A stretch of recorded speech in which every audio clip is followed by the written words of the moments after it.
Joy and Sorrow in the House of Jacob by Ginzberg.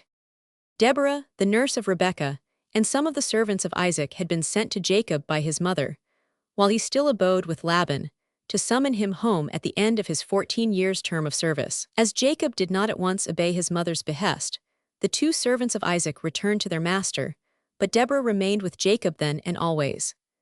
Therefore, when Deborah died in Bethel, Jacob mourned for her, and he buried her below Bethel under the palm tree 300, the same under which the prophetess Deborah sat later, when the children of Israel came to her for judgment. 301. But a short time elapsed after the death of the nurse Deborah, and Rebekah died, too. Her passing away was not made the occasion for public mourning. The reason was that, as Abraham was dead, Isaac blind, and Jacob away from home, there remained Esau as the only mourner to appear in public and represent her family, and beholding that villain, it was feared, might tempt a looker-on to cry out, "Accursed be the breasts that gave thee suck."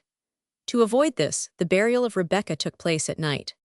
God appeared unto Jacob to comfort him in his grief. 302, and with him appeared the heavenly family.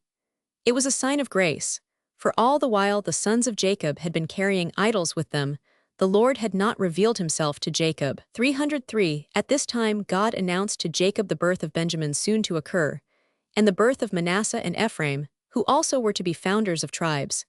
And furthermore he told him that these three would count kings among their descendants, Saul and Ishbosheth, of the seed of Benjamin, Jeroboam the Ephraimite, and Jehu of the tribe of Manasseh. In this vision, God confirmed the change of his name from Jacob to Israel, promised him by the angel with whom he had wrestled on entering the Holy Land, and finally God revealed to him that he would be the last of the three with whose names the name of God would appear united.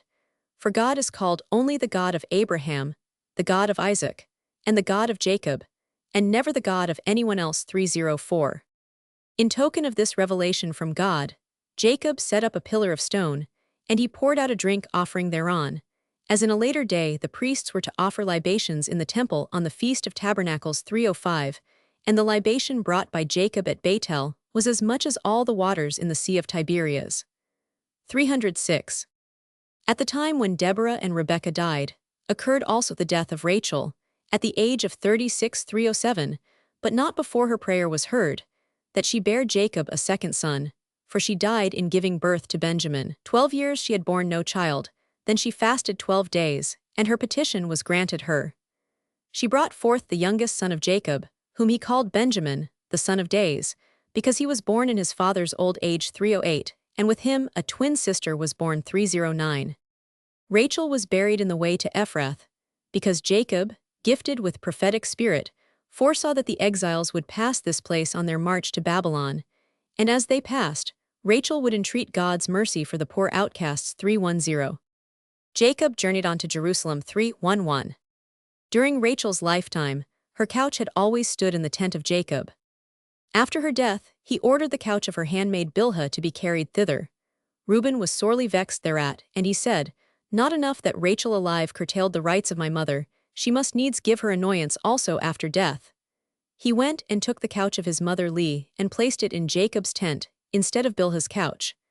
Reuben's brothers learned of his disrespectful act from Asher. He had found it out in one way or another, and had told it to his brethren, who ruptured their relations with him, for they would have nothing to do with an informer, and they did not become reconciled with Asher until Reuben himself confessed his transgression. 313. For it was not long before Reuben recognized that he had acted reprehensibly toward his father, and he fasted and put on sackcloth and repented of his misdeed. He was the first among men to do penance, and therefore God said to him, "Since the beginning of the world it hath not happened that a man hath sinned and then repented thereof.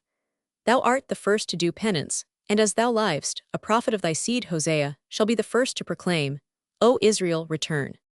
314.